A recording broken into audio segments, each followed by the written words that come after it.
Hello, and welcome to this episode of Oxy's Mindhole. Today, I'm going to be teaching you how to make quarantine sangria, or, as we like to call it, quarantinis. As you can see, I've already pre-shaved my hair in an act of desperation. I'd recommend using a shaver to do this, however if you don't have one, you can use your hands. The primary ingredient for a quarantine sangria or quarantini is red wine. I'd recommend using one that you've already drank a bit of on a night alone in the darkness. If of course you want a more homemade touch, and I'd highly recommend that, I'd say brew your own. I will show you how to do that now. In order to properly start brewing, you require a demijohn, otherwise known as a Jameson's purse, an airlock with a bung, and a tube. I would highly recommend washing your tube beforehand because this one is filthy. To make your own red wine, you need grape juice. That can either be from concentrate or fresh. I prefer fresh. You will also need to find yeast. If you can't find any because all of the Karens have bought them for their sourdough cultures at home, then I would recommend checking your bath mat or your underarms for something that is akin to yeast. Leave your demijohn in a cool, dark place for up to 2 weeks whilst it matures.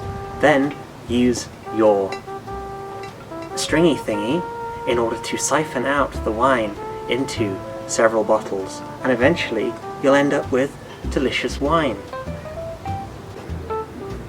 If you're anything like me, then you didn't decant it properly and there's a bit of sediment at the bottom that's made it taste a bit weird.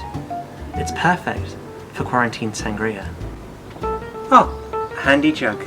How useful. What you need to do is take your wine, carbonated, and then pour it into the jug. Try not to get much of the sediment, because the sediment will make it taste even worse. As you can tell, it's still slightly carbonated, which is the best way to be. The more wine the better. The other two ingredients you need are orange juice and lemonade. We'll add them now. The sweetness of the lemonade will counteract the horrible taste of the bad wine, and it will help make it feel slightly better about what's going on in the world. Try to add as much as you can. And the orange juice is there because it's one of your 5 a day. If you get one with juicy bits, that's even better for you. And there you have it. A quarantine sangria, or quarantini. The only thing that's missing now is a ball of mozzarella. Ah, how wonderful. A Galbani mozzarella. Perfect for a quarantini. Mozzarella is always kept inside a bag with loads of gross liquid all over it. What you need to do is remove the liquid. Take your bag and pierce it with a knife. And then drain out the disgusting milk.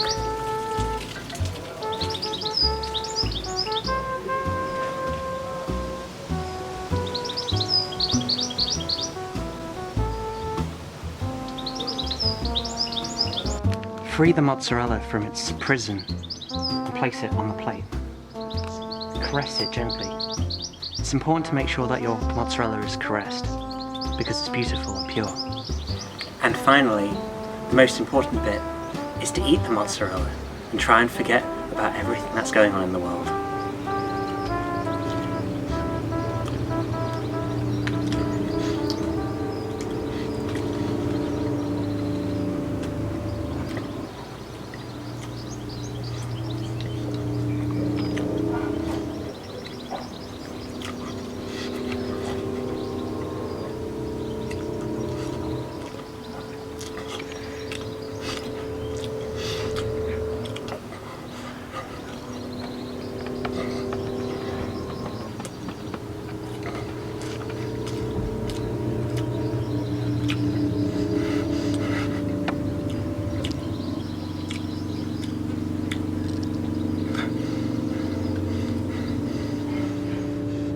And that's how you make quarantinis.